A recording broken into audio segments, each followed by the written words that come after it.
ଏହି ସ୍ୱୟଂପ୍ରଭା କାର୍ଯ୍ୟକ୍ରମକୁ ଆମେମାନେ ଆଲୋଚନା କରୁଥିଲେ ଫଣ୍ଡାମେଣ୍ଟାଲ୍ସ ଅଫ୍ ଫିଜିକାଲ ଆନ୍ଥ୍ରୋପୋଲୋଜି ପୁସ୍ତକର ବିଭିନ୍ନ ବ୍ଲକ୍। ଆଜି ଆମେ ଚତୁର୍ଥ ବ୍ଲକ୍ ଯେଉଁଥିରେ କି ୟୁନିଟ୍ 4, ୟୁନିଟ୍ 14, ୟୁନିଟ୍ 15 ଯାହା ହ୍ୟୁମାନ୍ ଜେନେଟିକ୍ସ ବା ମାନବ ଆନୁବଂଶିକ ବିଜ୍ଞାନ ଏବଂ ହ୍ୟୁମାନ୍ ଇକୋଲୋଜି ବା ମାନବ ପରିବେଶ ବିଜ୍ଞାନରେ ଆଧାରିତ ସେ ସମ୍ପର୍କରେ କିଛି ଆଲୋଚନା କରିବା। ମୁଁ ସାମୟିକ ଭାବରେ ପ୍ରଥମରେ ୟୁନିଟ୍ 14 ବିଷୟରେ କିଛି କହିବା ପାଇଁ ଚାହୁଁଛି। ଏହା ସାଧାରଣତଃ ପ୍ରଥମେ ଆମେ ଡିସ୍କସନ୍ କରିବା ଯେ ହ୍ୟୁମାନ୍ ଜେନେଟିକ୍ସର ବିଭିନ୍ନ ସଂଜ୍ଞା, ତାପରେ ପରେ ଶାରୀରିକ ନୃତତ୍ୱ ସହିତ ମାନବ ଆନୁବଂଶିକ ବିଜ୍ଞାନ ହ୍ୟୁମାନ୍ ଜେନେଟିକ୍ସର କିଭଳି ଭାବରେ ଆସୋସିଏସନ୍ ଅଛି ତା ବିଷୟରେ ଆଲୋଚନା କରିବା ଏବଂ ଏ ଯେଉଁ ହ୍ୟୁମାନ୍ ଜେନେଟିକ୍ସ ବା ମାନବ ଆନୁବଂଶିକ ବିଜ୍ଞାନର ଇତିହାସ ଆର କ୍ରମ ବିକାଶ ବିଷୟରେ କିଛି ଦୃଷ୍ଟିପାତ କରିବା ଏବଂ ଏହାର ଉପଶାଖା ଗୁଡ଼ିକ ମଧ୍ୟରେ ପ୍ରମୁଖ ଉପଶାଖା ଯଥା eugenics, biochemical genetics, cytogenetics, population genetics, clinical genetics ସମ୍ବନ୍ଧରେ ବି ଆଲୋଚନା କରିବା। ପରିଶେଷରେ ଏହାର ପରିସର ଏବଂ ହ୍ୟୁମାନ୍ ଜିନୋମ୍ ପ୍ରୋଜେକ୍ଟ ସମ୍ପର୍କରେ କିଛିଟା ଆଲୋକପାତ କରିବା। ସାମଗ୍ରିକ ଭାବେ କହିବାକୁ ଗଲେ ଆମେ ଏହି ୟୁନିଟ୍ 14ରୁ ଆମେ କ'ଣ ଶିଖିବା ନା ହ୍ୟୁମାନ୍ ଜେନେଟିକ୍ସର ବିଭିନ୍ନ ପ୍ରକାର ପଦ୍ଧତି, କେମିତି ଆମେ ମାନବର ଭିନ୍ନତା ଏବଂ ହ୍ୟୁମାନ୍ ଭେରିଏସନ୍ର ଯେଉଁ ବହୁବିଧ ପ୍ରୟୋଗମାନ ଅଛି ତା ସମ୍ବନ୍ଧରେ ଶିଖିବା। ଦ୍ୱିତୀୟତଃ ଯେଉଁଟାକି ମାନବ ଆନୁବଂଶିକ ବିଜ୍ଞାନର ଉତ୍ପତ୍ତି, ତା'ର କ୍ରମ ବିକାଶ ବିଷୟରେ ବି ଜାଣିବା। ତୃତୀୟତଃ ତା'ର ଯେଉଁ ଉପଶାଖା ଗୁଡ଼ିକ ଅଛି ତା'ର ସ୍କୋପ୍ କ'ଣ ବା ପରିସର କ'ଣ ଏବଂ ତା'ର ପ୍ରୟୋଗର କ'ଣ ସବୁ ଚ୍ୟାଲେଞ୍ଜେସ୍ ଅଛି ତା ବିଷୟରେ ବି ଆଲୋଚନା କରିବା। ଶେଷରେ ହ୍ୟୁମାନ୍ ଜିନୋମ୍ ଯୋଜନା ବିଷୟରେ ବା ପ୍ରୋଜେକ୍ଟ ବିଷୟରେ ଆଲୋଚନା କରିବା। ପ୍ରଥମରେ ଆମେ ଜାଣିବା ଦରକାର ଜେନେଟିକ୍ସ କହିଲେ ଆମେ ସାଧାରଣତଃ ବୁଝିଥାଉ study of heredity or transmission of character ବା ପ୍ୟାରେଣ୍ଟସ୍ ଟୁ ଅଫସ୍ପ୍ରିଙ୍ଗସ୍। ସୋ ଯେତେବେଳେ ଆମେ ପିତାମାତାଙ୍କ ପାଖରୁ କେଉଁ ଲକ୍ଷଣ ତାଙ୍କ ସନ୍ତାନମାନଙ୍କୁ ଆସିଥାଏ ତାହାର ଯେଉଁ ସୂତ୍ର ତାହା ଭିତରେ ଅଧ୍ୟୟନ କରିବା ପାଇଁ ଆମେ ସାଧାରଣତଃ ଜେନେଟିକ୍ସ ଭାବେ ବୁଝିଥାଉ। ହ୍ୟୁମାନ୍ ଜେନେଟିକ୍ସ କଥା ଯେତେବେଳେ ଆମେ କହୁଛେ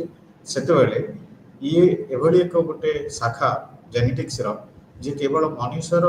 ଜେନେଟିକ୍ ଭେରିଏସନ୍ ସମ୍ବନ୍ଧରେ ଆଉ ତା'ର ଯେଉଁ ଲକ୍ଷଣମାନ ପ୍ୟାରେଣ୍ଟସ୍ ଫାଦର ମଦର ଟୁ ଚିଲଡ୍ରେନ୍ ମାନଙ୍କୁ ଯେଉଁ ଲକ୍ଷଣମାନଙ୍କର ଯେଉଁ ଟ୍ରାନ୍ସମିଶନ୍ ହେଇଥାଏ ବା ପିଢ଼ି ପରେ ପିଢ଼ି ତାହା ଆସିଥାଏ ସେହି ସମ୍ବନ୍ଧରେ ଏହା ଅଧ୍ୟୟନ କରିଥାଏ। ସୋ ଏହା ଜାଣିବା ଦ୍ୱାରା ଆକ୍ଚୁଆଲି ଅନେକ ତଥ୍ୟ ଆମର ସ୍ୱାସ୍ଥ୍ୟ, ଆମର ଜେନେଟିକ୍, ଆମର ଡିଜିଜ୍ ବା ରୋଗ ଏବଂ ଆମର ମାନବ ବିବର୍ତ୍ତନ ଉପରେ ଇଏ ଅନେକ ଆମକୁ ଜାଣିବା ସହଜସାଧ୍ୟ ହୋଇଥାଏ। ବର୍ତ୍ତମାନ ଆମେ ଜାଣିବା ଯେ ଏଇ ଯେଉଁ ବିଭିନ୍ନ ପଦ୍ଧତି ମାନ ଅଛି ଯେଉଁ ମାନବ ଆନୁବଂଶିକ ବିଜ୍ଞାନର ସେଗୁଡ଼ିକ ସାଧାରଣତଃ ଆମକୁ ସହଯୋଗ କରେ। କିପରି ଭାବେ ଆମେ ଜାଣିବା ଯେ ଆମର ସ୍ୱାସ୍ଥ୍ୟ ସମ୍ବନ୍ଧୀୟ ଜ୍ଞାନ ବା ସସେପ୍ଟିବଲ୍ ସମ୍ବେଦନଶୀଳ ତା ଯଦି ସ୍ୱାସ୍ଥ୍ୟ ସମ୍ବନ୍ଧୀୟ କିଛି ଲକ୍ଷଣ ଯାହାର କି ଜେନେଟିକ୍ ପୃଷ୍ଠଭୂମି ଅଛି ବୋଲି ଆମେ ଜାଣିପାରିବା। ତୃତୀୟତଃ ଡିଜଅର୍ଡର୍ସ ଯେଉଁଟାକି ଜନ୍ମଗତ ଆନୁବଂଶିକ ରୋଗ ଯେଉଁଟା କୁହାଯାଏ। ତୃତୀୟତଃ ହେଉଛି ମାନବ ବିବର୍ତ୍ତନରେ ଯଦି ଆମେ କିଛି ବି ଜ୍ଞାନ ପାଇବା ପାଇଁ ଚାହୁଁଛେ ତାହେଲେ ଆର ବିଭିନ୍ନ ପଦ୍ଧତି ଅଛି। ପ୍ରଥମଟି ହେଲା ସାଇଟୋଜେନେଟିକ୍ ଟେକ୍ନିକ୍ ବା ସାଇଟୋଜେନେଟିକ୍ସ ଟେକ୍ନିକ୍ ସାଧାରଣତଃ କୋଷ ସମ୍ବନ୍ଧୀୟ କୋଷ ବିଭାଜନ କୋଷ ସମ୍ବନ୍ଧୀୟ ଯେଉଁ ଜେନେଟିକ୍ ଟ୍ରାନ୍ସମିଶନ୍ ଥାଏ ତା ଉପରେ ଅଧ୍ୟୟନ ପର୍ଯ୍ୟବେସିତ। ମଲିକୁଲାର ଟେକ୍ନିକ୍ ବା ମଲିକୁଲାର ଯେଉଁ ଟେକ୍ନିକ୍ ଅଛି ଅଣୁ ସମ୍ବନ୍ଧୀୟ ଜ୍ଞାନ ସାଧାରଣତଃ ଆମେ DNA RNAକୁ ବୁଝିଥାଉ। ସେଥିରେ ଆକ୍ଚୁଆଲି DNAକୁ କାଟିବା, DNAର କପି କରିବା, DNAର PCR technique polymer chain reaction ଏଭଳି ଅନେକ ଆଡ଼ଭାନ୍ସ ଟେକ୍ନିକ୍ ଅଛି ଯେଉଁ ସମ୍ବନ୍ଧରେ ସାଧାରଣତଃ ଆମେ ପ୍ରୟୋଗ କରି ଆଧୁନିକ ଜିନୋମିକ୍ସ ସମ୍ବନ୍ଧରେ ବି ଜ୍ଞାନ ପାଇଥାଉ। ତୃତୀୟଟି ହେଲା ହାଇବ୍ରିଡାଇଜେସନ୍ ଟେକ୍ନିକ୍ ଯେଉଁଟାକି ଫ୍ଲୋରେସେଣ୍ଟ ଇନସିଟୁ ହାଇବ୍ରିଡାଇଜେସନ୍ ସଂକରୀକରଣ ପ୍ରକ୍ରିୟା ଗୋଟିଏ खंड जीएन को आउ गोटे खंड जीएन को मिसेकी जो प्रकार हाइब्रिडाइज करके अध्ययन करा जाए ताको हाइब्रिडाइजेशन टेक्निक कहा जाए ऑटोमेटिक सीक्वेंसिंग टेक्निक जोटा कि स्वयं चालित जे कि डीएनए को पढ़ी बारे सक्षम थे से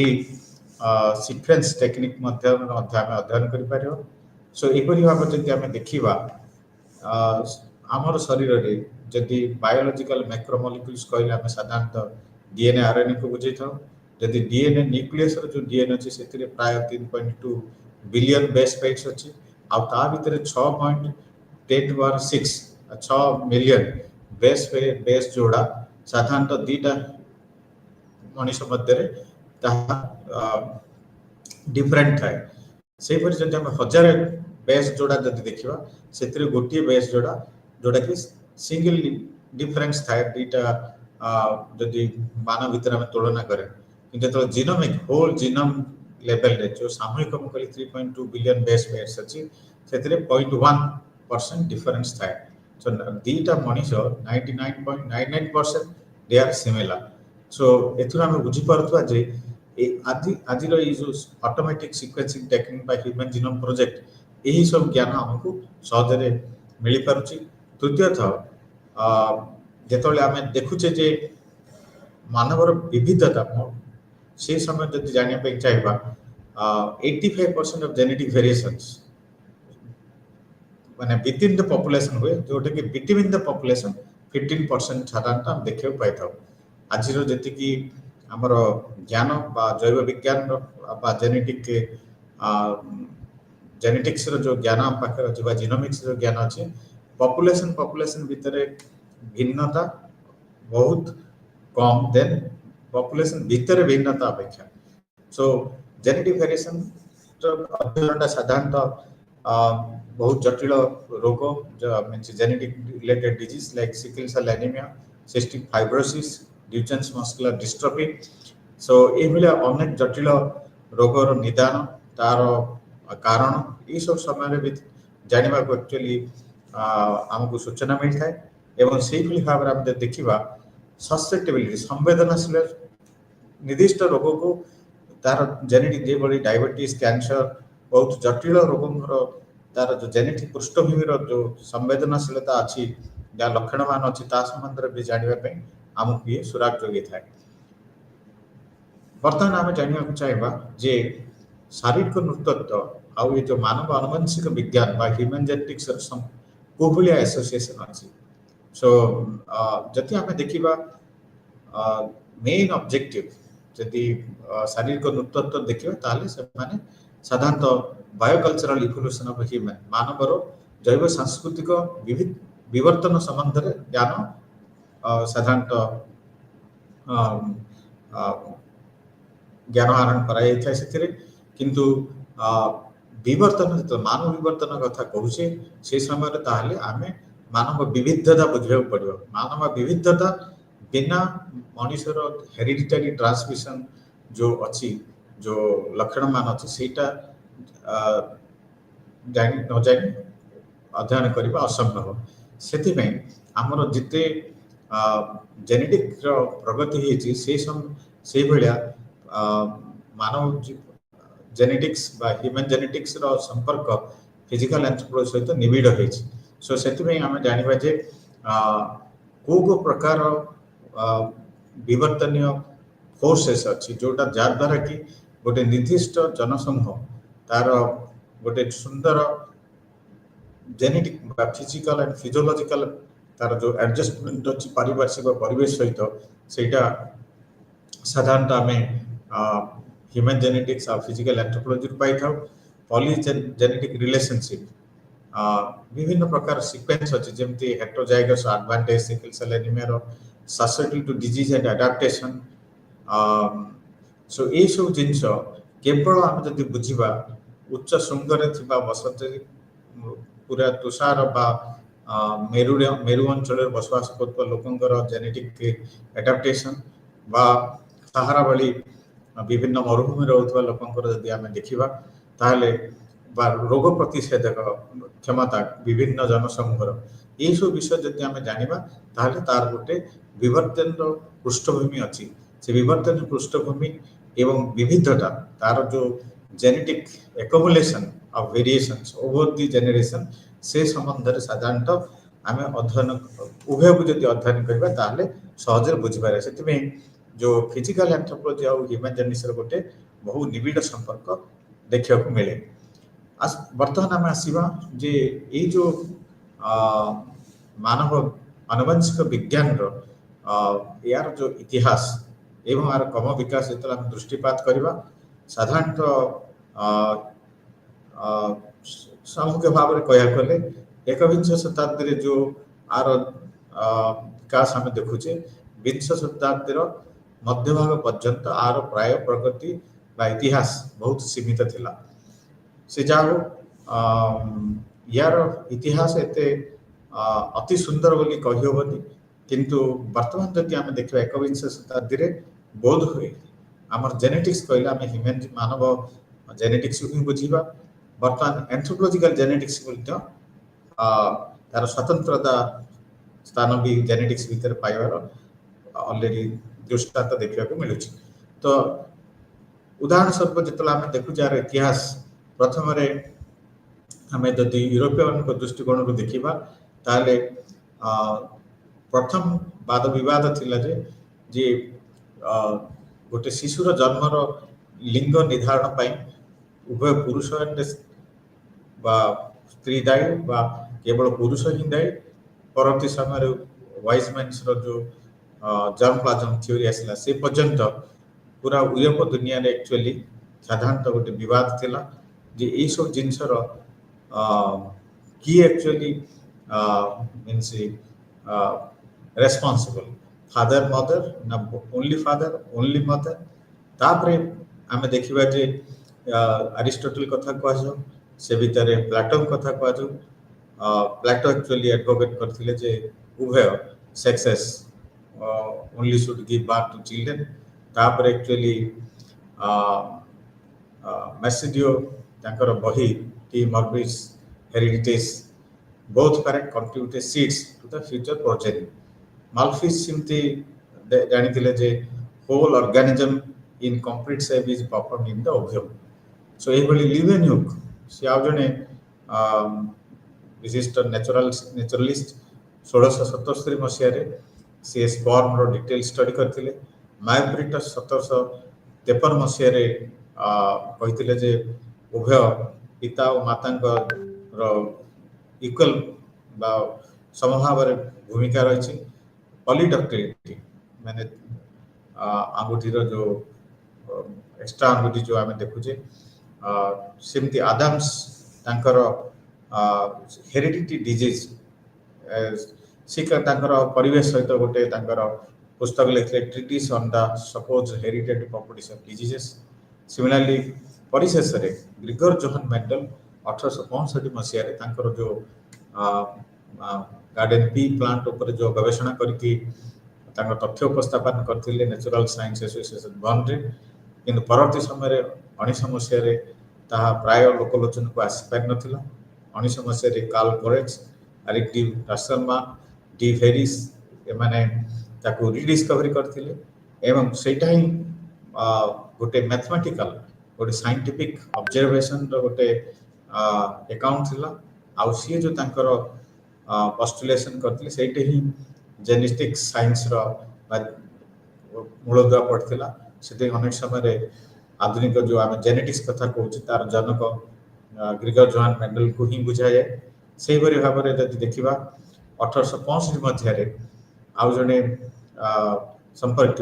चार्ल्स रॉबर्ट डार्विन से होची सर फ्रांसिस गाल्टन सी गोटे पुस्तक रचना करते हेरिडिटरी टैलेंट एंड कैरेक्टर। साधारणतः आनुवंशिक केमती मनुष्यर विभिन्न व्यवहारिक लक्षण तार ज्ञान सहित केमती संपर्क रोचे जीन सहित से विषय सी बहुत अध्ययन करते। से 1880 मसीह कार्ल पियर्सन से गोटे बायोमेट्रिक जेनेटिक्स तार एक्चुअली सूत्रपात तार फाउंडेशन देते। पेडिग्री गोटे हूँ उत्तम माध्यम नैसे actually X linked recessive traits तार जो हीमोफिलिया तार इनहेरिटेंस संबंध भी आलोचना करथिले ए सब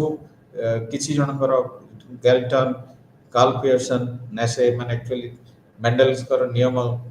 बा जेनेटिक्स प्रिंसिपल्स रो रीडिस्कवरी पूर्व एमन सब अध्ययन करथिले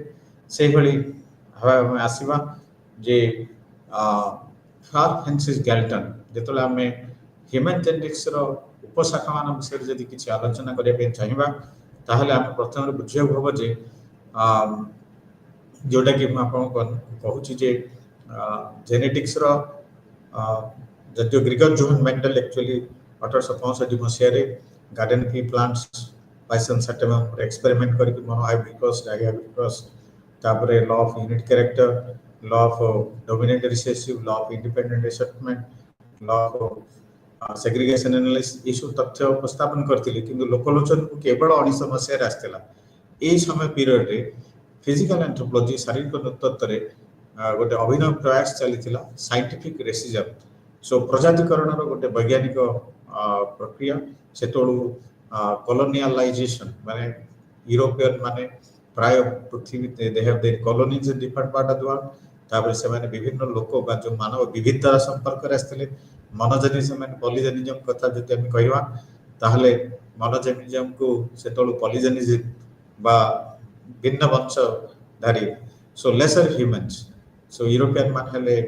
आधुनिक मानव अन्य माने और प्राय समस्त आकर पाखा पाखी पहुंची संपूर्णता पाई नाहंती से भली भाबे हम जानिबा से समय रे फ्रांसिस गैल्टन से गोटे अभिनव प्रयास करथिले जोटा से मनुष्यर व्यवहार मनुष्यर सौंदर्यीकरण आ समाज र सौंदर्यीकरण संपर्क चिंतित थिले एवं से गोटे कॉन्सेप्ट डेवलप करथिले जहा होची यूजेनिक्स सेटा एंटायर यूजेनिक्स मूवमेंट बोली कह जाय पार एंटायर यूरोप रे गोटे आंदोलन रूपे उठिथिला सेटा कह जाउची जे ये एपरि एक विज्ञान जे कि गोटे improvement it improve the inborn quality of a race जे गोटे मानव जाति बा प्रजाति रो केमति तार क्वालिटी को आमे उत्कर्ष लेवल को नबा से संपर्क रे एक्चुअली ये गोटे अभिनव प्रयास सो ये गोटे फ्रांसिस गैल्टन गोटे इंग्लिश परिसंख्यानविद थिले बा जेनेटिक्स नेचुरल साइंटिस्ट भी थिले से यूजेनिक्स रो नामकरण करथिले 1883 मसीह रे आ जेतोळ नाजी मानकर समय थिला से समय रे ये जो गाल्टन कर विचार मनुष्य प्रजातिर केमती विकास हम बाय सिलेक्टिव ब्रीडिंग बाछी बाछी करी प्रजनन करिबा सो गेन करेंसी सो इटा से नाजी मानकर जो चिंताधारा सहित प्राय मिसी जाइतला so human race by engineering human heredity so ए भलिया गोटे अभिनव प्रयास तार गोटे चेष्टा समस्त यूरोप रे देखा जाइतला दोहले भी देइतला से समय रो बहुत इंटेलेक्चुअल्स मान को सो साधारणतः गैल्टन डार्विन को जो कार्य बा जो गवेषणा थिला तापर भी इन्फ्लुएंस थिले सो साधारणतः एक्चुअली परिसंख्यान माध्यम रे केमती मनुष्यर बुद्धि बौद्धिक शक्ति बा लेवल इंटेलिजेंस तार ज्ञान ताकू नहीं कि मनुष्य को किंती प्रजातिकरण करी हबो से बा मनुष्यर जो हेरिडिटी अछि ताकू जानि हबो से सब जिंस एक्चुअली शेष भाग 19वीं शताब्दी रो शेष भाग रे या चरम सीमा रे पहुंचला धीरे धीरे 20th सेंचुरी रो प्रथम भाग रे ये आवरी उच्च स्तर को जाइतला जोथे कि विवाह आ छुआ मानकर यार विस्तार अनेक को जाइतला जे कोभलिया व्यवहार रे विवाह रे मनुष्य human marriage human mating child bearing to criminality immigration to health care ये सब संबंध ज्ञान रे यूजेनिक्स र प्रयोग देखिया को अनेक मिलतिला क्या किंतु यदि यार यदि किछि भी यार यदि हम देखिबा यार एप्लीकेशन पार्ट दाले healthy and discourage unhealthy reproduction यार गोटे बड़ थिला जे विचार जो थे कि ये सब डिस्करेज करथला डिजीज डिफॉर्म जो मानकर रोग व्याधि आक्रांतित से दे विल नॉट रिप्रोड्यूस प्रजनन न करबा पय ये गोटे अभिनव प्रयास थिला सो किंतु यार बहुत करुण कहानी बा यार दुरुपयोग भी देखा मिलता सो यूजेनिक्स गोटे ह्यूमन जेनेटिक्स था से ह्यूमन जेनेटिक्स जो प्रथम विंश शताब्दी जो प्रथम सोपान एत साइंटिफिकली नथिला कहले भी अत्युक्ति हेनी सहज साध्य नाला एक्चुअली आउट आसला बायोकेमिकल जेनेटिक्स यार एक्चुअली फाउंडर जदि आम कहवा ताले आम गैरड को बुझेबा इनबॉर्न एरर्स ऑफ मेटाबॉलिज्म जी बाय बर्थ बाय जन्मगत आमर पाखरे किसी रोग व्याधि जो देखा जाए जार मेटाबॉलिक सामर्थ्य मेटाबॉलिज्म साधारणतः आम मेटाबॉलिज्म एनाबॉलिज्म बुझी था सिंगल जीन डिजॉर्डर्स साधारणतः जी मेंडल को नियम द्वारा पेरेंट्स टू ऑफस्प्रिंग का आस्था है एक्चुअली गैरड एक्चुअली ताकू फाउंडेशन पकईले किंतु जेतोले आम बायोकेमिकल जेनेटिक्स कहवा ये जेनेटिक्स अति प्राचीन गोटे शाखा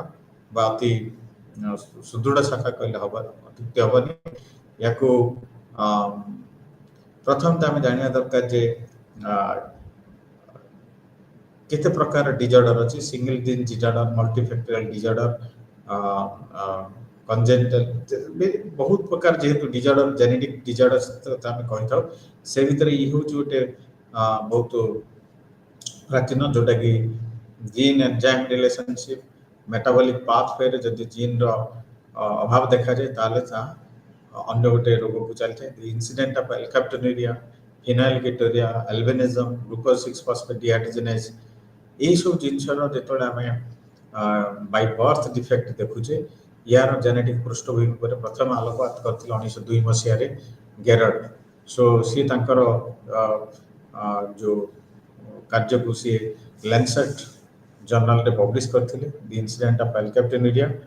the study in chemical individualities so सेति पे ए बायोकेमिकल जेनेटिक्स रो जनक भाबे गेरड जनाशुना अटंती सेमिली भाव आम देखा साइटोजेनेटिक्स ये दुईटी शब्दर संयोग सृष्टि साइटोलॉजी एवं जेनेटिक्स व कोश विज्ञान एवं आनुवंशिक विज्ञान समष्टि हुए Sutton and Boveri ji actually chromosome theory of heredity को से माने पोस्टुलेट करथिले से माने कहिथिले जे Mendelian factors of heredity and that of chromosome are parallel so जेतों आम मेंडल जो यूनिट मेंडल तो जेनेटिक्स बोली शब्द व्यवहार करते मेंडल साधारणतः फैक्टर डिटरमिनर यही शब्द व्यवहार करते से फैक्टर गुड़ाक साधारणतः क्रोमोसोम रे रहती से संबंधी जो थियोरी बा तत्व को सटन एंड बोवेरी प्रतिपादित करते परवर्ती समय जेहेतु सेल बायोलॉजी बा कोश जैव विज्ञान आउ जेनेटिक्स समष्टि रे ये गोटे नूतन शाखा जहाँ साइटोजेनेटिक्स कह जाए ये प्रमुख शाखा कहले अत्युक्ति हेनी जेनेटिक्स ये साधारणतः ये क्रोमोसोम रो जो संख्या क्रोमोसोम रो जो विविधता विभिन्न प्राणी मान भितर मनुष्यर जो आम कहे ह्यूमन साइटोजेनेटिक्स कथा आम कहवा सो ये संबंधी ज्ञान को साधारणतः साइटोजेनेटिक्स बोली कह जाए एवं साइटोजेनेटिक्स कथा हम जो कहू आर एक्चुअली विभिन्न पद्धति मान अच्छे से भितर कैरियोटाइपिंग मेथड जोटा कि आम कहवा संपूर्ण set of chromosome 23 pairs of chromosome को जो आमको जो जानिबा जो पद्धति दरकार ताको कैरियोटाइपिंग मेथड बोली कह जाए आजिकली आम बहुत उन्नत धरणर पद्धति साधारणतः व्यवहार करिथाउ सेटा होची फ्लोरेसेंट इन सिटु हाइब्रिडाइजेशन बा फिश टेक्निक सो सी भी गोटे साइटोजेनेटिक टेक्निक जो थिरे आम सीधा सड़क भाव डीएनए रो प्रोब को बांधी माने ताकू गोटे कम्प्लीमेंटरी टार्गेट डीएनए सहित बंधन करी जोड़ी ता सहित आम अध्ययन करिथाउ गोटे निर्दिष्ट जिनस जो कि क्रोमोसोमल डिजॉर्डर्स लाइक डिलेशंस लाइक ट्रांसलोकेशंस इनभर्सन्स सो यही विभिन्न क्रोमोजोम व्यतिक्रम नंबर हो संख्या को लेकिन हो बा तार गठन को हो नहीं हो तापर जो अध्ययन करवा से संबंध साधारणतः आज आम फिश टेक्निक माध्यम अध्ययन करमती buccal smear for fluorescent bodies study of sex chromatin or bar bodies and study of drumsticks in neutrophils. Neutrophil cells रे भी जेतोला हमें मीन्स लिंग निरूपण पाई जानिया पाई चाहूँ तो हमें बार बॉडी उपस्थिति अच्छी कि नहीं देखू बा ड्रमस्टिक्स अच्छी कि नहीं देखू न्यूट्रोफिल से ये सब होची जेनेटिक्स रो पार्टिकुलरली साइटोजेनेटिक्स रो परिसरभुक्त से भली भाव देखिबा जनसांख्यिक आनुवंशिक विज्ञान माइक्रो इवोल्यूशन जो आम कहे सूक्ष्म विवर्तन जो आम पॉपुलेशन जेनेटिक्स एपली एक विभाग जेनेटिक्स रो जे कि विवर्तनीय चेंज गुड़ाक परिवर्तन जो विवर्तन कारण जो परिवर्तन घटे मानी पॉपुलेशन विभिन्न प्राणी संख्या जनसमूह तार गोटे गाणितिक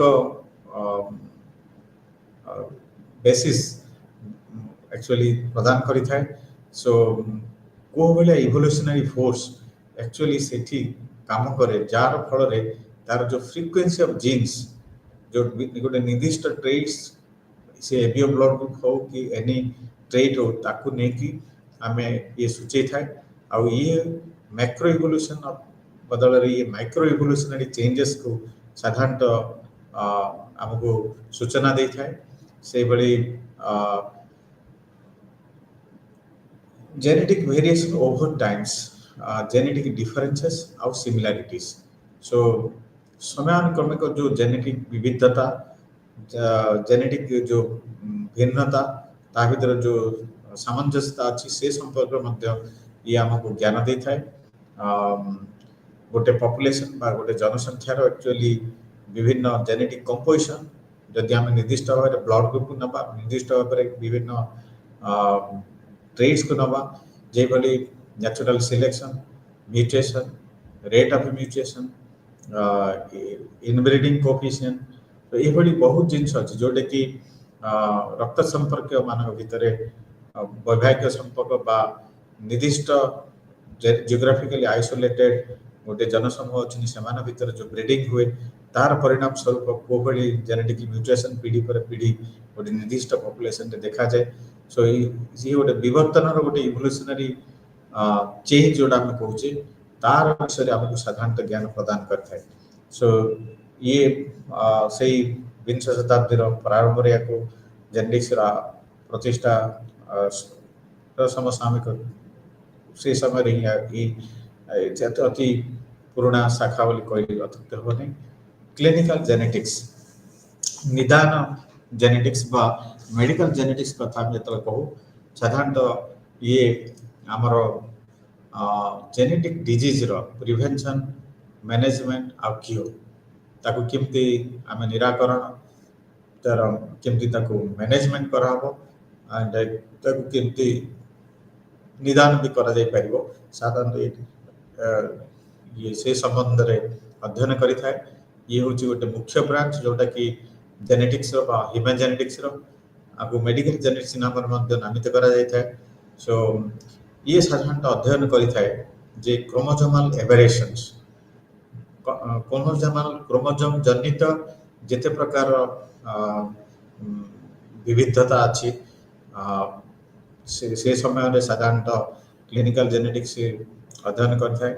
कंजेंटल मालफॉर्मेशन जमती क्लिफ्ट लीफ ग्रहण खंडिया रोग इनबॉर्न एरर्स ऑफ मेटाबॉलिज्म जेपली albinism glucose 6 phosphate dehydrogenase deficiencies सिमती अल्काप्टोन्यूरिया फिनाइलकीटोरिया सो ये सब single gene disorders chromosomal disorders mitochondrial disorders जोटा माँ ठू छुआ मान पाक आसता केवल केवल झील ही जीन नेक्स्ट जेनेरेशन ट्रांसमिट करता है सिस्टमिक जेनेटिक सिंड्रोम्स ये अनेक रोग जोड़ार जेनेटिक पृष्ठभूमि अच्छी से संपर्क में जो तार जो ज्ञान तार जो प्रिवेंशन तार जो मैनेजमेंट तार जो क्योर करबा पई जो ब्रांच डेडिकेटेड थाए ताको हम क्लिनिकल जेनेटिक्स बा मेडिकल जेनेटिक्स रे साधारणतः नामरे नामित करथौ सबुठो मुख्य हला जे डायग्नोसिस किपरि करा जाय ultrasonography in vitro fertilization sorry ultrasonic villi sampling amniocentesis से भली आमे जदि जानिबा genetic counselling so delayed pregnancy रे counselors also there so एही भली अनेक पद्धति आरो थिबा जो याकु अनेक स्वतंत्र शाखा रूपे याकु साधारणतः विवेचना करा जाय शेषर आम जाना चाहिए जे ह्यूमन जेनेटिक्स स्कोप कौन एक्चुअली साधारणतः आम ह्यूमन जेनेटिक्स माध्यम जे केवल आम आम विषय आमर जेनेटिक कंपोजिशन कौन से जानूँ से बहुत गुड़े अनेक समय आमको आर प्रयोगात्मक विचार बा निष्पत्ति नबार आमको साहाय्य करि थाए साधारणतः एक्चुअली जेतोले गोटे चिकित्सक बा गोटे पब्लिक हेल्थ ऑफिशियल सी जानिया पे चाहे जे गोटे निर्दिष्ट पॉपुलेशन बा गोटे डिजीज इनहेरिटेड डिजीज बा गोटे एबनॉर्मल कैरेक्टर गोटे निर्दिष्ट पॉपुलेशन रो तार किपरि मैनेजमेंट करा हो केमते निराकरण करा हो से समय साधारणतः यार जोटा कि आज एकविंश शताब्दी अति सुंदर भाव में सहज साध्य हो पारिछि कहीं मनीष उपर आम साधारणतः गवेषणा करवा सहज न था नाला किंतु एकविंश शताब्दी बायोलॉजिकल साइंस प्रगति होगा सहित जेनेटिक्स भी बहुत प्रगति से भितर ह्यूमन जेनेटिक्स बा क्लिनिकल जेनेटिक्स भी प्रगति सो ये सब जिन सहज साध्य हो पारिछि so predicting the kinds of children he may expect जदि आम चाहिए जे गोटे expected couple they are having a child किसे छुआटा नॉर्मल हबो ना एबनॉर्मल हबो से संबंध ज्ञान भी हमें सहज जानि परिबा मेंटल एंड फिजिकल वेलबीइंग से समय भी मध्य साधारणतः ज्ञान आम साधारणतः पाई थाउ ए ह्यूमन जेनेटिक्स माध्यम रे से भली भाव रे यदि आम देखिबा विभिन्न प्रकार हेरिडिटी एंड एनवायरनमेंट जो जो जो ह्यूमन डिफरेंस रो जो दैट टोटली जो विविधतार कारण ए ह्यूमन जेनेटिक्स माध्यम रे हम जानि थाउ role of social organization in education in जोटा सामाजिक सांस्कृतिक एवं शिक्षा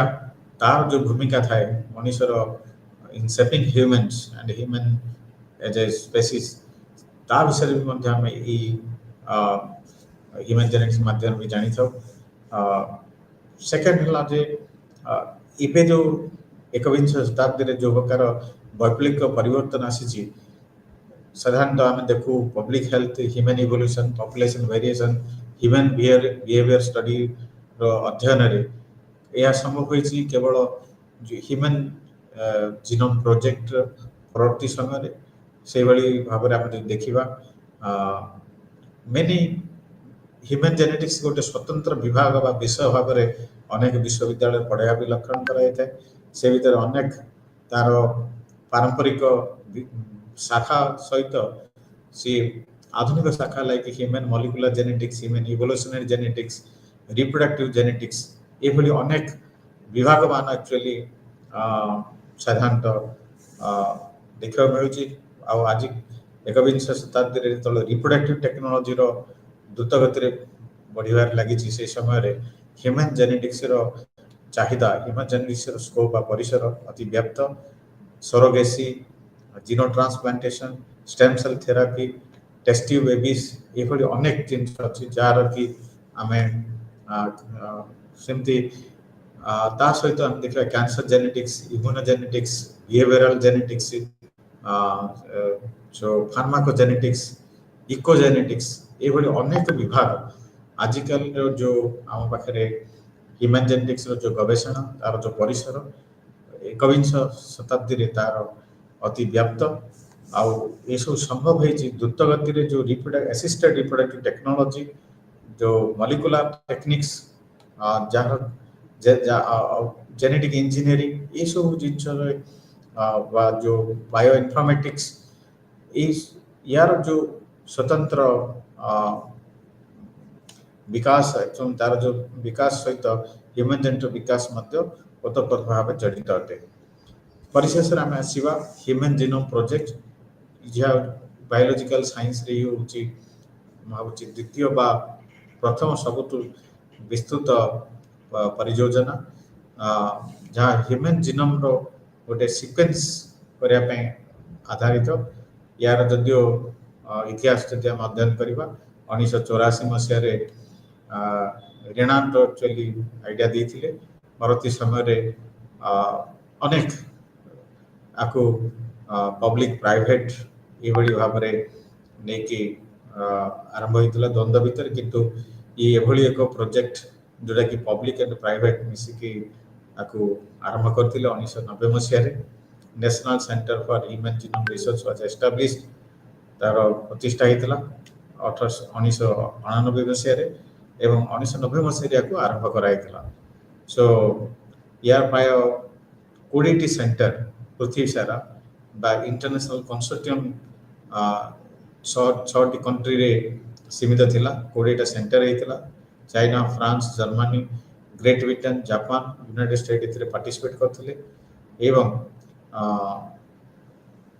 वेलकम ट्रस्ट 5टा एक्चुअली सेंटर ए मुख्य प्रमुख भूमिका ग्रहण करते Wellcome Trust Sanger Institute Cambridge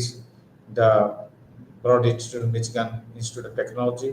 every भाई 5टी इंस्टीट्यूट को करते पार्टिसिपेट करते एवं whole genome sequence around 3.5 billion dollar टंका एक्चुअली खर्च कराइला। Public ventures like Human Genome Consortium and Celera genomic private एडा एक्चुअली दुई जन उभय मिलित भाव आरंभ होता नेचर एंड साइंस जर्नल प्रतिष्ठित जर्नल आपको पब्लिश करते। सो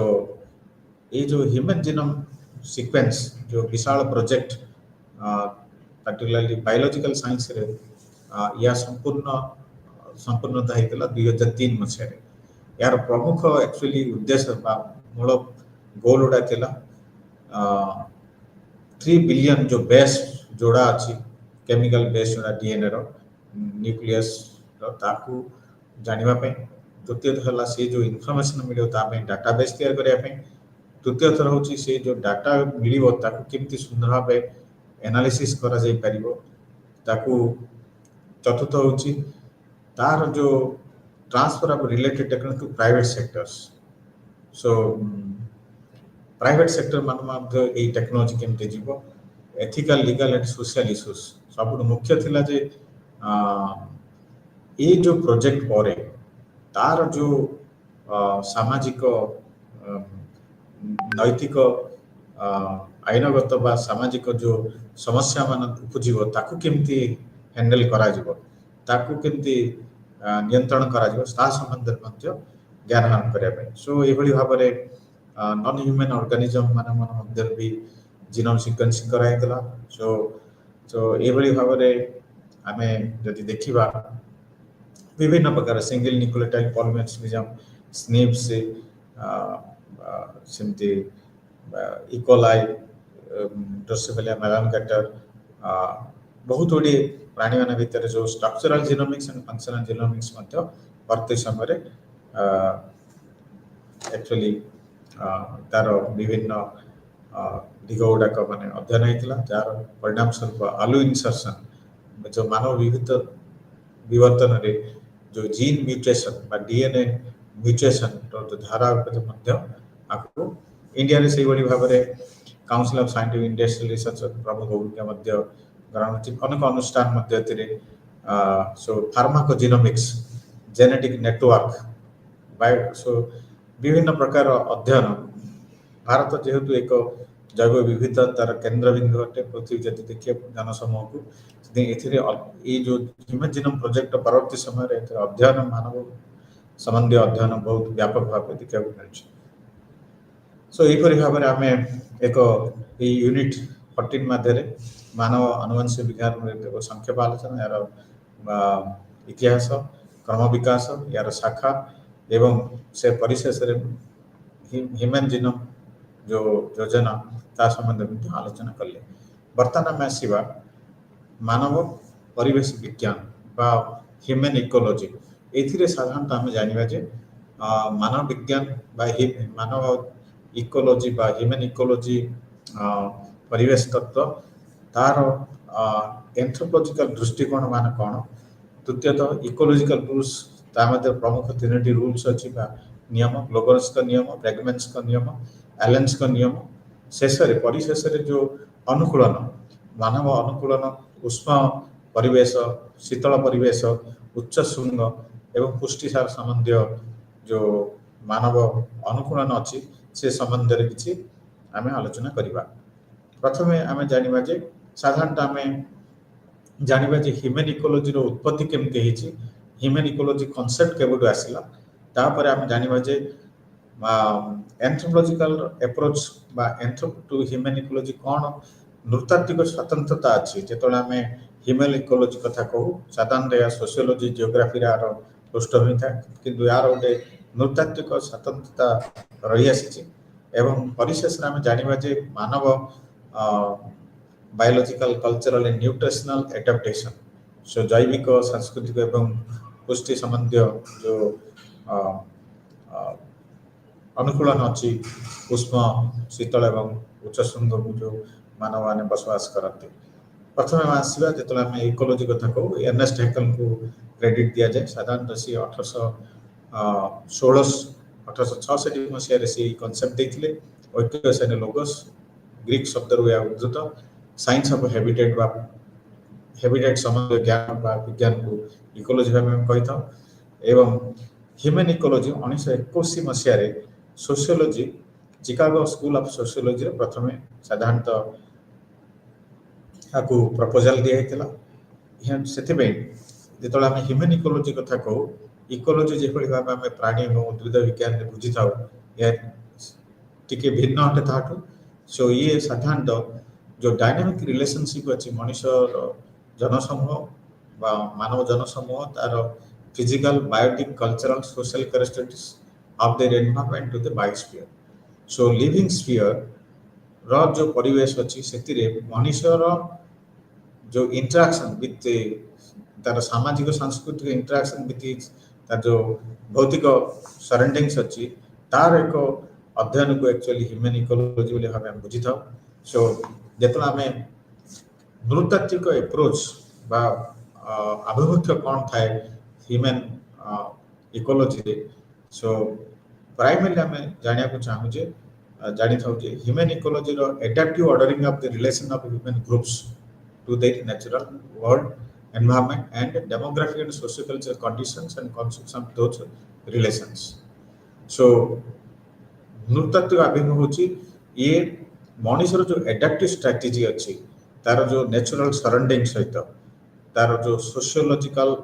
सोशियो कल्चरल सामाजिक सांस्कृतिक कंडीशंस डेमोग्राफी संख्या को लेकिन सो एडाप्टिव सिस्टम एंड तार जो इंटरेक्शन मेकानिज्म अच्छी विभिन्न प्रकार परिवेश परिस्थिति उदाहरण स्वरूप जबड़ी आम देखा kinship social norms rituals and symbols मुख्यतः कल्चरल इकोलॉजी बा सांस्कृतिक परिवेश तत्व बा से संबंधी दृष्टिकोण जो आम परिवेश को देखू मनुष्यर जो तार जो इंटरेक्शन ता परिवेश सहित थाए से आम साधारणतः जाना पाई था तार जो एडाप्टिव सिस्टम अच्छी से भीतर गोटे मास्टर वेरिएबल होची तार संस्कृति बा कल्चर से संबंधी जो ज्ञान साधारणतः actually ecological anthropological approach into ecology देखा। प्रथम आम जाना चाहिए जे कौन सब मुख्य नियम मान एक्चुअली प्रदत्त कराई प्रथम रूल टी हूँ actually Gloger's rules Gloger's actually Lambert Gloger 1833 मसीह या प्रपोज करते साधारणतः आम जो देखुचे 19th सेंचुरी एक्चुअली अनेक ये नियम मान प्रदत्त कराइला ପ୍ରଦାନ କରାଯାଇଥିଲା। ୱାନ୍ ବ୍ଲଡେଡ୍ ଆନିମାଲ୍ ମାନେ ସାଧାରଣତଃ ପରିବେଶ ସହିତ ସେମାନଙ୍କର ଯେତେବେଳେ they varies in regular ways with climate. So global ସେ ଭିତରେ ତାଙ୍କର ଯେଉଁ ଅବଜର୍ଭେସନ୍ କରିଥିଲେ ସେଥିରେ ସେ କହିଥିଲେ ଯେ ପ୍ରଜାତି ଯେଉଁ ବିଭିନ୍ନ ପ୍ରକାର ପକ୍ଷୀ ବା ମାମାଲ୍ସ ସ୍ତନ୍ୟବାୟୀ ପ୍ରାଣୀମାନେ ଅଛନ୍ତି ୱାର୍ମ ରିଜନରେ ମୋର୍ ଡାର୍କଲି କଲର୍ଡ ଦେନ୍ ଯେଉଁ ପ୍ରଜାତି ମାନେ କଲର୍ଡ ଆଣ୍ଡ ଡ୍ରାଏ ରିଜନ୍ ମାନେ ୱାର୍ମ ରିଜନ୍ ମାନେ ୱାର୍ମ ଉଷ୍ମ ଅଞ୍ଚଳରେ ସାଧାରଣତଃ ରଙ୍ଗ ବର୍ଣ୍ଣ କଳା ଥାଏ ଆଉ ତାର ଉପରକୁ ଯେତେ ଆମେ ଯିବା ବର୍ଣ୍ଣ ପରିବର୍ତ୍ତନ ହେଇ ଆସିଥାଏ। ସୋ ପ୍ରଥମରେ ସିଏ ବିଭିନ୍ନ ପ୍ରକାର ପକ୍ଷୀ ପଶୁମାନ ମଧ୍ୟ ଦେଖିଥିଲେ କିନ୍ତୁ ପରବର୍ତ୍ତୀ ସମୟରେ ଯେତେବେଳେ ମଣିଷ ବା ଜନସମୂହ ଭିତରେ ଦେଖାଗଲା so people living in warmer region are dark pigmented କଳା ବା କୃଷ୍ଣକାୟ ଲୋକ ସାଧାରଣତଃ ଉଷ୍ମ ଅଞ୍ଚଳରେ ସାଧାରଣତଃ ଦେଖିବାକୁ ମିଳନ୍ତି then particularly in the equator region. ସେମିତି ବ୍ରେଗମ୍ୟାନ୍ସ ରୁଲ୍ ଯଦି ଆମେ ଦେଖିବା ସିଏ କାର୍ଲ ବ୍ରେଗମ୍ୟାନ୍ 1847 ମସିହାରେ ଆକ୍ଚୁଆଲି ଆକୁ ପ୍ରଦାନ କରିଥିଲେ। ସେ ଦେଖିଥିଲେ ଯେ ବିଭିନ୍ନ ପ୍ରଜାତିର ପକ୍ଷୀ ଆଉ ଯେଉଁ ଉଚ୍ଚସ୍ତନ୍ୟ ପାଇଁ ପ୍ରାଣୀମାନେ ସବୁ ଥଣ୍ଡା ବା ଶୀତଳ ପରିବେଶରେ ବସବାସ କରନ୍ତି they are larger in their congeners that inhabits warmer climates ତାଙ୍କର ଶାରୀରିକ ଗଠନ ବିଶାଳ ଅଟେ ଦେନ୍ ଯେଉଁମାନେ ଉଷ୍ମ ଅଞ୍ଚଳରେ ରହନ୍ତି। ସୋ ଆକ୍ଚୁଆଲି ଯେତେବେଳେ ମଣିଷମାନଙ୍କୁ ଦେଖୁଛେ ପିଗ୍ମିସ୍ ଯଦି ଆମେ ଦେଖିବା ପିଗ୍ମି ପ୍ରଜାତିର ଲୋକମାନେ ସେଭଳି ଉଷ୍ମ ବା ଟ୍ରପିକାଲ ଏରିଆ ଦେଖାନ୍ତି। ନର୍ଦର୍ନ ୟୁରୋପ ସ୍ୱେଡିଶ ଟେଣ୍ଟ ନର୍ଥ ୟୁରୋପିଆନ ମାନେ ବହୁତ ଆକାରରେ ବହୁତ ଲମ୍ବାଳିଆ ଏବଂ ଶରୀର ଆକାର ଅନ୍ୟ ୟୁରୋପିଆନ ମାନଙ୍କଠୁ ଅଧିକ ଦେଖାଯାଏ। ସୋ ଏଇଭଳି ଭାବରେ ସେ ପରିବେଶ ଆଉ ଏ ଯେଉଁ ଥଣ୍ଡା ପରିବେଶରେ ବିଭିନ୍ନ ପ୍ରକାର ପକ୍ଷୀ ଆଉ ପ୍ରାଣୀମାନଙ୍କର ଯେଉଁ ବିବିଧତା ଅଛି ତାକୁ ଅଧ୍ୟୟନ କରି ଏହି ରୁଲ୍ ପ୍ରଦାନ କରିଥିଲେ। ସିଏ ଏଥିରେ ଗୋଟେ ସୁନ୍ଦର ଦେଖିଥିଲେ ଯେ an object increase in size its surface area become relatively smaller increase by the square then its volume increase by cube। so जो कोषर जो अच्छी cell area and cell volume so जो माने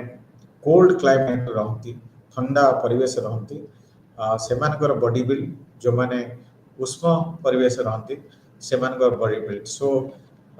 या विषय आम आउ टे आलोचना करिया परवर्ती समय adaptation to cold and hot climate. So यही भाव में ब्रेगम्यान्स रूल तांकर प्रदत्त करथिले जे जो माने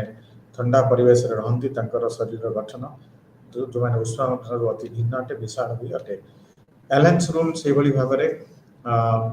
जोएल एलेन 1877 मसीह एक्चुअली ये रूल प्रदान करथिले। सो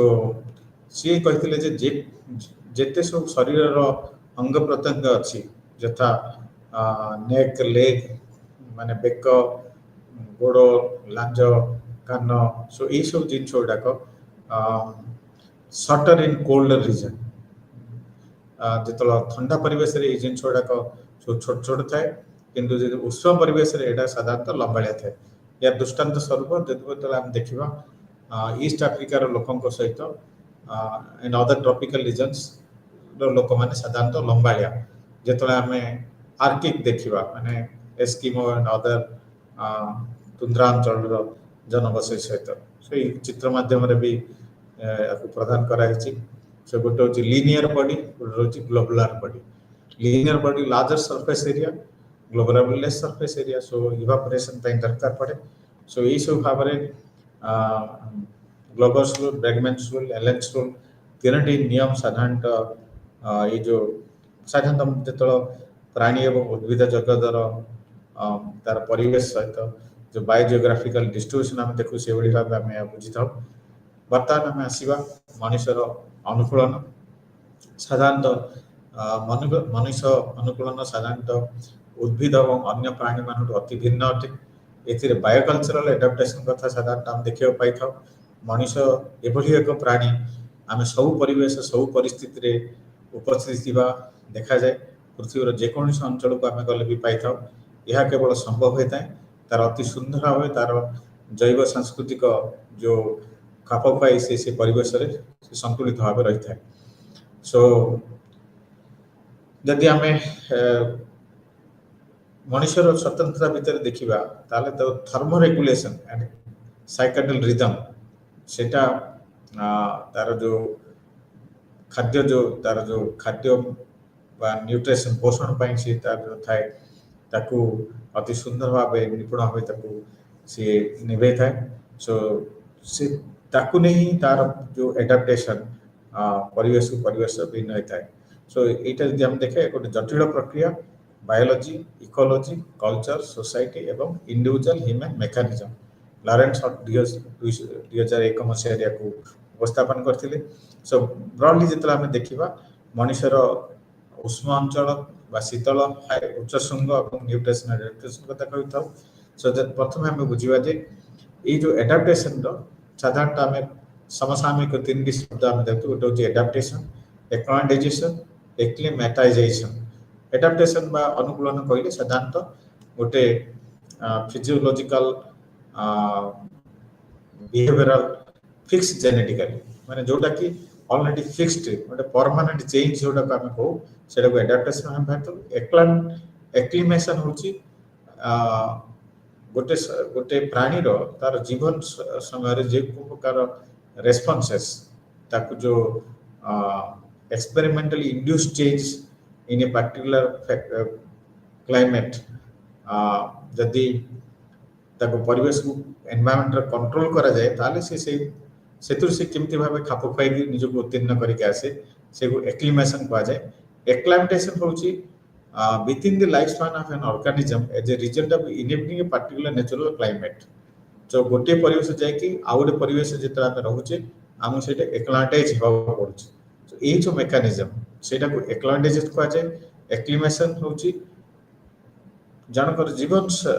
एक्सपेरिमेंटली जो चेंज जोटा आसे से जो तीनटा भिन्न भिन्न प्रकार परिवर्तन गोटे से भीतर केवल बलिष्ठ हो परिवर्तन होची एडाप्टेशन जे कि जेनेटिकली परमानेंट फिक्स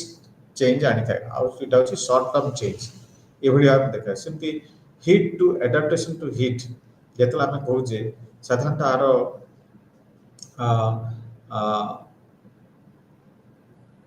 आम साधारणतः हीट प्रोड्यूस जो ऑक्सीडेशन हुए कार्बोहाइड्रेट बा फैट आम जो खाद्य खाई था तार आम हीट प्रोड्यूस करता किंतु biological adaptation occur from integrated change in thermoregulatory control fluid balance and cardiovascular response। so अत्यधिक झाड़ सेटा गोटे आमको उत्ताप रक्षा करता है। भास्व कंसुलेशन so blood vessel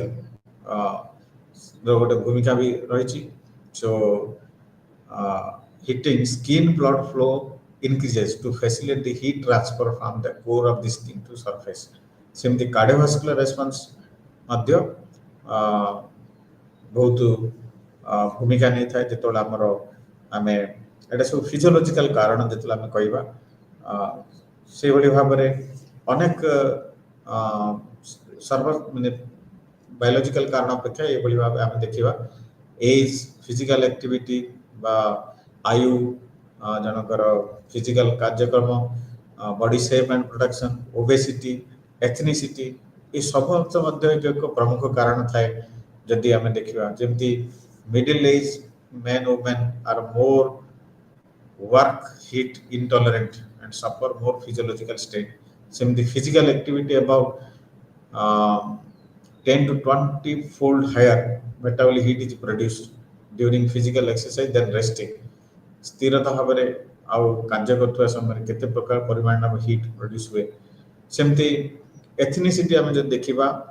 heat stress is also influenced by ethnic background of individual. So immigrant people of Australia so potential vulnerable to heat